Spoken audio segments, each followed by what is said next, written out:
আসসালামু আলাইকুম। আপনাদেরকে একটা নিউজ দেখাচ্ছি, মানে নিউজের একটা কিউ কার্ড অথবা ফেসবুক কার্ড দেখাচ্ছি। ডিবিসি নিউজ, আমি যখন নিউজটি করছি ঠিক 5 ঘন্টা আগে তারা এই নিউজটা করেছে।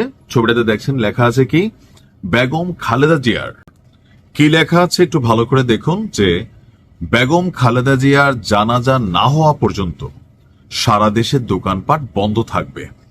এতটুকু অংশ দেখে নিশ্চয়ই আপনার মনে হচ্ছে এটা কোনো নির্দেশ অথবা আদেশ।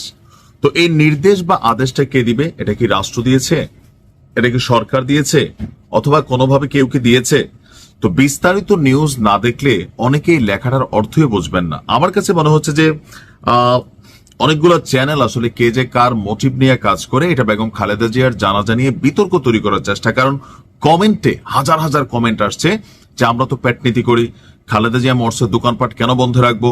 এটা কি রাষ্ট্রীয় কোনো আইন? বিএনপিকে আমাদের ভাত খাওয়াবে নাকি জনাব তারেক রহমান আমাদের জন্য পরিবার চালানোর জন্য পয়সা পাঠাবে? এখন অনেকে বিষয়টা বোঝেনি নাই, বিষয়টা ছিল কি আর হেডলাইনটা নিউজে কি করা হয়েছে। আবার আসুন দেখি, মূল ঘটনাটা হচ্ছে বেগম খালেদা জিয়ার জানাজা সম্পন্ন না হওয়া পর্যন্ত সারা দেশে যে দোকানপাট আছে সেই দোকানপাট বন্ধ রাখার অনুরোধ জানিয়েছে। অর্থাৎ এটা কোনো নির্দেশ না, অনুরোধ জানিয়েছে বাংলাদেশ দোকান মালিক সমিতি এবং দোকান ব্যবসায়ী মালিক সমিতির নেতৃবৃন্দ। তো আমার মতে যারাই অনুরোধটা জানিয়েছে জানাইতে পারে, তবে এই ধরনের অনুরোধ না জানানো ভালো।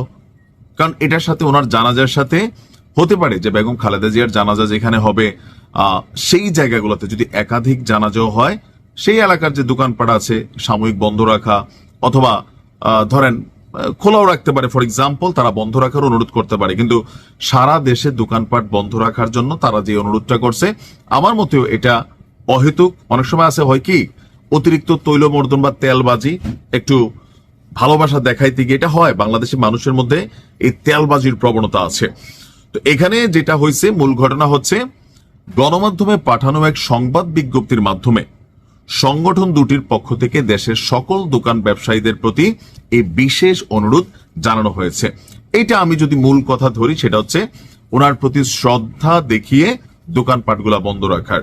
তবে এটা আপনি চাইলে মানতে পারেন, নাও মানতে পারেন। কেউ যদি মনে করে যে ভাই আমি কেন দোকান বন্ধ রাখবো, এখন দলীয় পয়েন্ট অফ ভিউতে অনেকে হয়তো করতে পারে, রাজনৈতিক পয়েন্ট অফ ভিউতে বিপরীত দলের যারা আছে তারা নাও করতে পারে। আর আমার মনে হয় যে এটার সাথে এটার কোনো কানেকশন আছে। বেগম খালেদা জিয়ার জন্য একটু সূরা ফাতিহা, সূরা ইখলাস, অথবা ওনার জন্য একটু দোয়া করা, কোরআন খতম দেওয়া, যার যার অর্থনৈতিক অবস্থান থেকে দুজন গরিব মানুষকে খাওয়ানো, মানে এইটা আপনি করতে পারেন। এটা মোর দেন বেটার। অথবা 2 রাকাত নফল নামাজ পড়ে দোয়া করতে পারেন, সেইটা আরো বেটার। কিন্তু দোকানপাট বন্ধ রাখার জন্য যে অনুরোধটা, এটা না করলেও চলতে পারে। তারপরে তারা করছে, যার ভালো লাগবে মানবে, যার ভালো লাগবে মানবে না।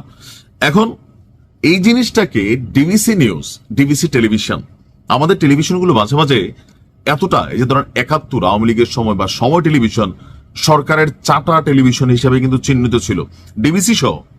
আবার ঠিক ক্ষমতার প্রেক্ষাপট পরিবর্তনে এত পরিমাণ তৈলবাজি, তৈলমর্ধন, যে তারেক জিয়া কখন কোন ফ্লাইটে কই পর্যন্ত আসছে সেটাকে ট্র্যাক করে দেখানো, তারেক জিয়ার বিড়াল জেবু কি খায়, তার খাবার কি বিদেশ থেকে আসলো, বাংলাদেশে এসে কোন বিড়ালের সাথে তার ফ্রেন্ডশিপ হইলো, এগুলো কি আসলে নিউজ হয়? হয়।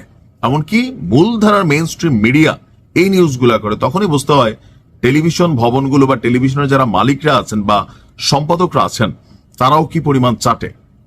আর এই নিউজটাকে যেভাবে বিভ্রান্তিকর ভাবে দেওয়া হয়েছে, ডিবিসি নিউজের উচিত এটা নিয়ে দুঃখ প্রকাশ করা, সঠিকভাবে নিউজের হেডলাইনটা ঠিক করা। কারণ অনেকের মধ্যে নিয়ে বিতর্কিত মন্তব্য তৈরি হয়ে গেছে পুরো নিউজ না পড়ে।